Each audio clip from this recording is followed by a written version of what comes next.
شروع اللہ کا نام لے کر جو بڑا مہربان نہایت رحم والا ہے۔ یہ ایک سورہ ہے جس کو ہم نے نازل کیا اور اس کے احکام کو فرض کر دیا اور اس میں صاف صاف آیتیں نازل کی تاکہ تم یاد رکھو۔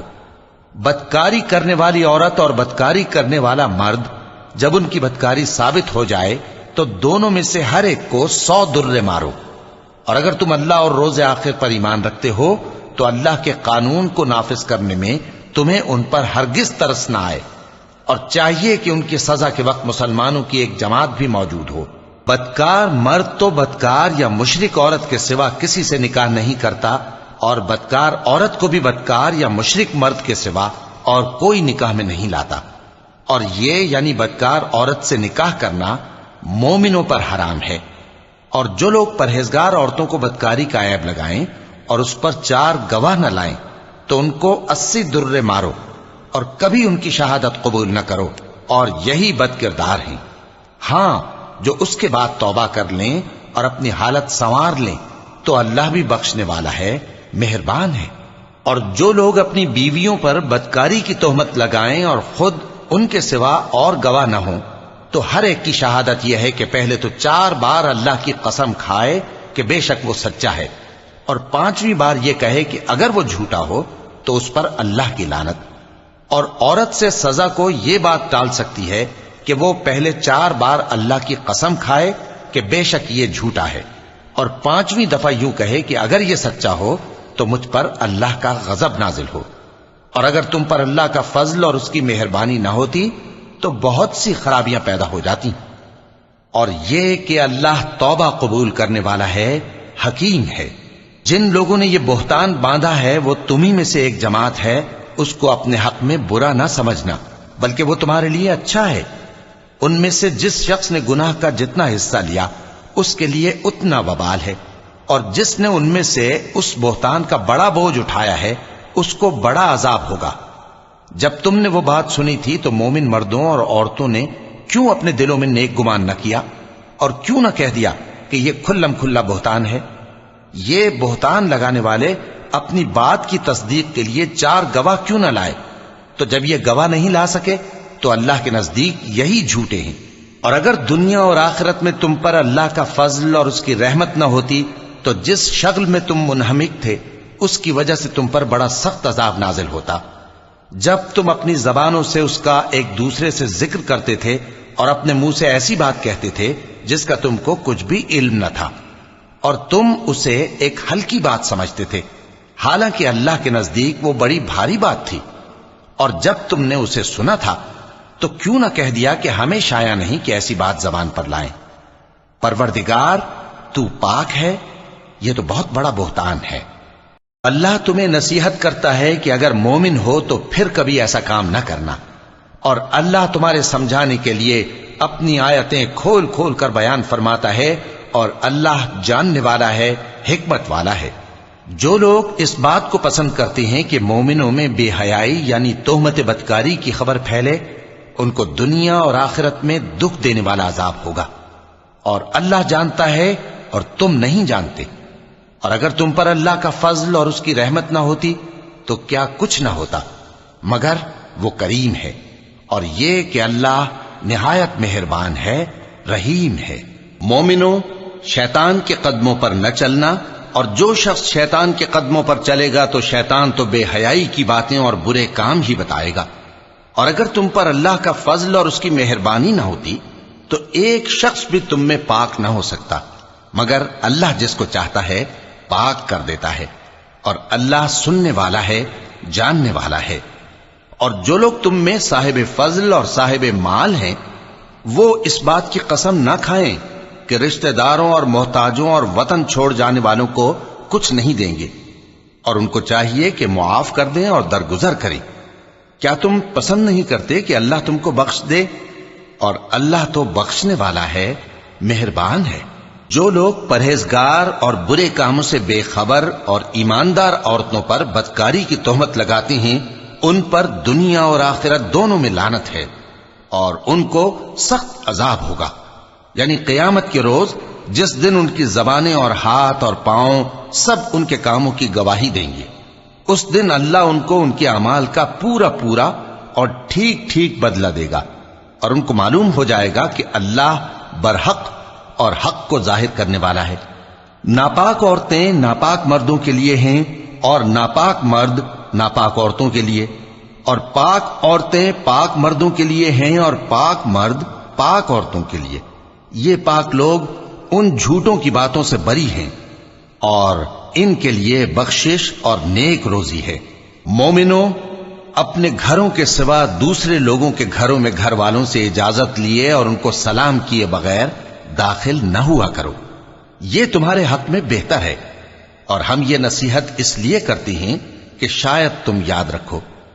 پھر اگر تم گھر میں کسی کو موجود نہ پاؤ تو جب تک تم کو اجازت نہ دی جائے اس میں مت داخل ہو، اور اگر یہ کہا جائے کہ اس وقت لوٹ جاؤ تو لوٹ جایا کرو، یہ تمہارے لیے بڑی پاکیزگی کی بات ہے، اور جو کام تم کرتے ہو اللہ سب جانتا ہے۔ ہاں، اگر تم کسی ایسے مکان میں جاؤ جس میں کوئی نہ بستا ہو اور اس میں تمہارا اسباب رکھا ہو تو تم پر کچھ گناہ نہیں، اور جو کچھ تم ظاہر کرتے ہو اور جو پوشیدہ کرتے ہو اللہ کو سب معلوم ہے۔ مومن مردوں سے کہہ دو کہ اپنی نظریں نیچی رکھا کریں اور اپنی شرمگاہوں کی حفاظت کیا کریں، یہ ان کے لیے بڑی پاکیزگی کی بات ہے، اور جو کام یہ کرتے ہیں اللہ ان سے خبردار ہے۔ اور مومن عورتوں سے کہہ دو کہ وہ بھی اپنی نگاہیں نیچی رکھا کریں اور اپنی شرمگاہوں کی حفاظت کیا کریں، اور اپنی آرائش یعنی زیور کے مقامات کو ظاہر نہ ہونے دیا کریں مگر جو اس میں سے کھلا رہتا ہو، اور اپنے سینوں پر اوڑھنیاں اوڑھے رہا کریں، اور اپنے خاوند اور باپ اور خسر اور بیٹوں اور خاوند کے بیٹوں اور بھائیوں اور بھتیجوں اور بھانجوں اور اپنی جیسی مومن عورتوں اور لونڈی غلاموں کے سوا نیز ان خدام کے جو عورتوں کی خواہش نہ رکھیں، یا ایسے لڑکوں کے جو عورتوں کے پردے کی چیزوں سے واقف نہ ہوں۔ غرض ان لوگوں کے سوا کسی پر اپنی زینت اور سنگھار کے مقامات کو ظاہر نہ ہونے دیں، اور اپنے پاؤں ایسے طور سے زمین پر نہ مارے کہ جھنکار کانوں میں پہنچے اور ان کا پوشیدہ زیور معلوم ہو جائے۔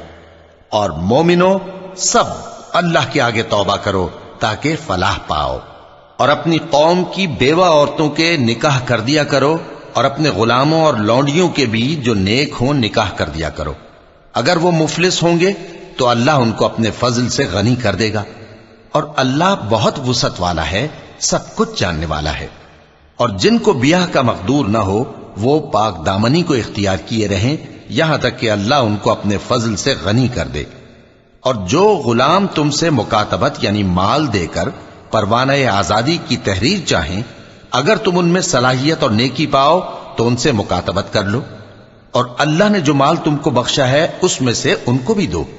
اور اپنی باندیوں کو اگر وہ پاک دامن رہنا چاہیں تو دنیاوی زندگی کے فوائد حاصل کرنے کے لیے بدکاری پر مجبور نہ کرنا، اور جو ان کو مجبور کرے گا تو ان بیچاریوں کے مجبور کیے جانے کے بعد اللہ بخشنے والا ہے، مہربان ہے۔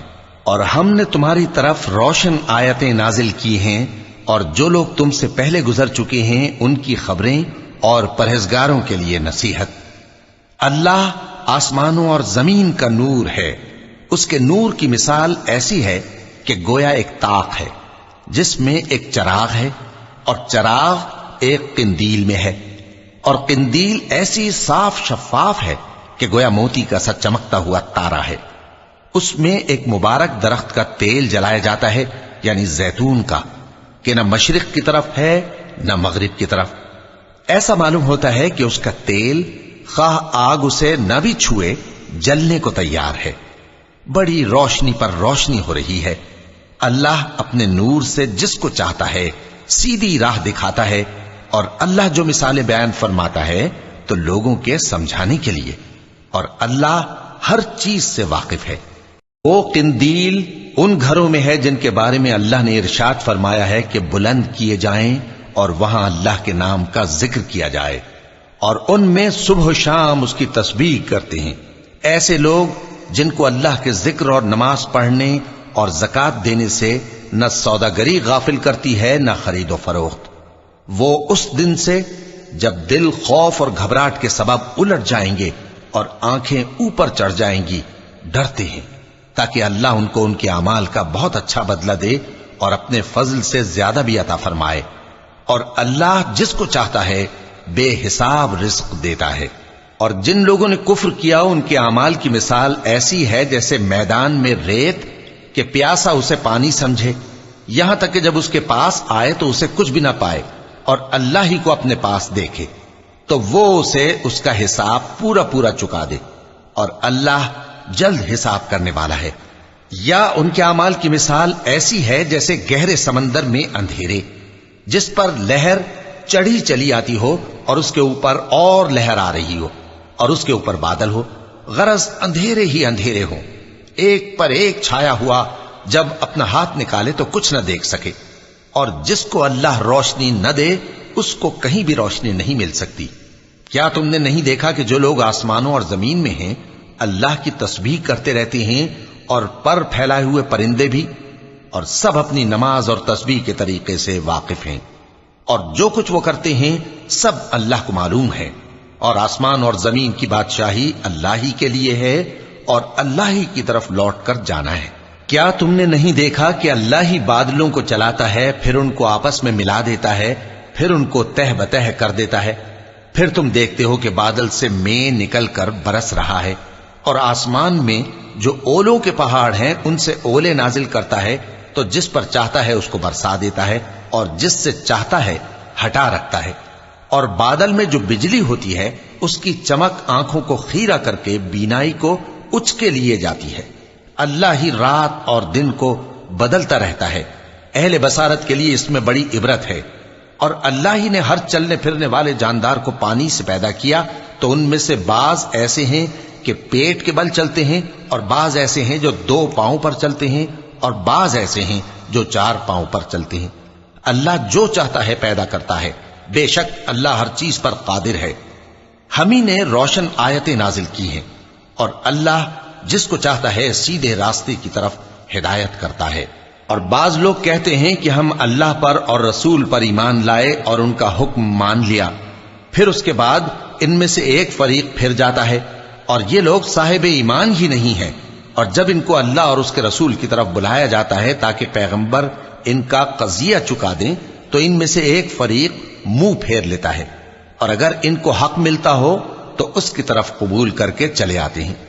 کیا ان کے دلوں میں بیماری ہے یا یہ شک میں ہیں، یا ان کو یہ خوف ہے کہ اللہ اور اس کا رسول ان پر ظلم کریں گے؟ نہیں، بلکہ یہ خود ہی ظالم ہیں. مومنوں کی تو یہ بات ہے کہ جب اللہ اور اس کے رسول کی طرف بلائے جائیں تاکہ وہ ان میں فیصلہ کریں تو کہیں کہ ہم نے حکم سن لیا اور مان لیا، اور یہی لوگ فلاح پانے والے ہیں. اور جو شخص اللہ اور اس کے رسول کی فرما برداری کرے گا اور اس سے ڈرے گا اور اس کا تقوی اختیار کرے گا تو ایسے ہی لوگ مراد کو پہنچنے والے ہیں. اور یہ اللہ کی سخت سخت قسمیں کھاتے ہیں کہ اگر تم ان کو حکم دو تو سب گھروں سے نکل کھڑے ہوں. کہہ دو کہ قسمیں مت کھاؤ، پسندیدہ فرما برداری درکار ہے، بے شک اللہ تمہارے سب اعمال سے خبردار ہے. کہہ دو کہ اللہ کی فرما برداری کرو اور رسول کے حکم پر چلو. اگر منہ موڑو گے تو رسول پر اس چیز کا ادا کرنا ہے جو ان کے ذمے ہے، اور تم پر اس چیز کا ادا کرنا ہے جو تمہارے ذمے ہے. اور اگر تم ان کے فرمان پر چلو گے تو سیدھا رستہ پالو گے، اور رسول کے ذمے تو صاف صاف پہنچا دینا ہے. جو لوگ تم میں سے ایمان لائے اور نیک کام کرتے رہے ان سے اللہ کا وعدہ ہے کہ ان کو ملک کا حاکم بنا دے گا، جیسا ان سے پہلے لوگوں کو حاکم بنایا تھا، اور ان کے دین کو جسے اس نے ان کے لیے پسند کیا ہے مستحکم و پائیدار کرے گا، اور خوف کے بعد ان کو امن بخشے گا. وہ میری عبادت کریں گے اور میرے ساتھ کسی چیز کو شریک نہ بنائیں گے، اور جو اس کے بعد کفر کرے تو ایسے ہی لوگ بد کردار ہیں. اور نماز پڑھتے رہو اور زکات دیتے رہو اور پیغمبر کے فرمان پر چلتے رہو تاکہ تم پر رحمت کی جائے. اور ایسا خیال نہ کرنا کہ کافر لوگ ہم کو زمین میں مغلوب کر دیں گے. ان کا ٹھکانہ دوزخ ہے اور وہ بہت برا ٹھکانہ ہے. مومنوں، تمہارے باندی غلام اور جو بچے تم میں سے بلوغ کو نہیں پہنچے 3 دفعہ یعنی 3 اوقات میں تم سے اجازت لیا کریں. ایک تو نماز فجر سے پہلے، اور دوسرے گرمی کی دوپہر کو جب تم کپڑے اتار دیتے ہو، اور تیسرے عشاء کی نماز کے بعد. یہ 3 وقت تمہارے پردے کے ہیں، ان کے آگے پیچھے یعنی دوسرے وقتوں میں نہ تم پر کچھ گناہ ہے اور نہ ان پر کہ کام کاج کے لیے ایک دوسرے کے پاس آتے رہتے ہو۔ اس طرح اللہ اپنی آیتیں کھول کھول کر بیان فرماتا ہے، اور اللہ بڑا علم والا ہے، بڑا حکمت والا ہے۔ اور جب تمہارے لڑکے بالغ ہو جائیں تو ان کو بھی اسی طرح اجازت لینی چاہیے جس طرح ان سے اگلے یعنی بڑے آدمی اجازت حاصل کرتے رہے ہیں۔ اس طرح اللہ تم سے اپنی آیتیں کھول کھول کر بیان فرماتا ہے، اور اللہ جاننے والا ہے، حکمت والا ہے۔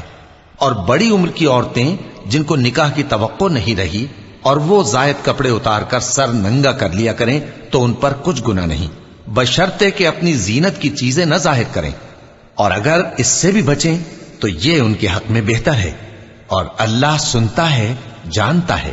نہ تو اندھے پر کچھ گناہ ہے اور نہ لنگڑے پر اور نہ بیمار پر اور نہ خود تم پر کہ اپنے گھروں سے کھانا کھاؤ، یا اپنے باپ دادا کے گھروں سے، یا اپنی ماؤں کے گھروں سے، یا بھائیوں کے گھروں سے، یا اپنی بہنوں کے گھروں سے، یا اپنے چچاؤں کے گھروں سے، یا اپنی پھوپھیوں کے گھروں سے، یا اپنے ماموں کے گھروں سے، یا اپنی خالاؤں کے گھروں سے، یا اس گھر سے جس کی کنجیاں تمہارے ہاتھ میں ہوں، یا اپنے دوستوں کے گھروں سے۔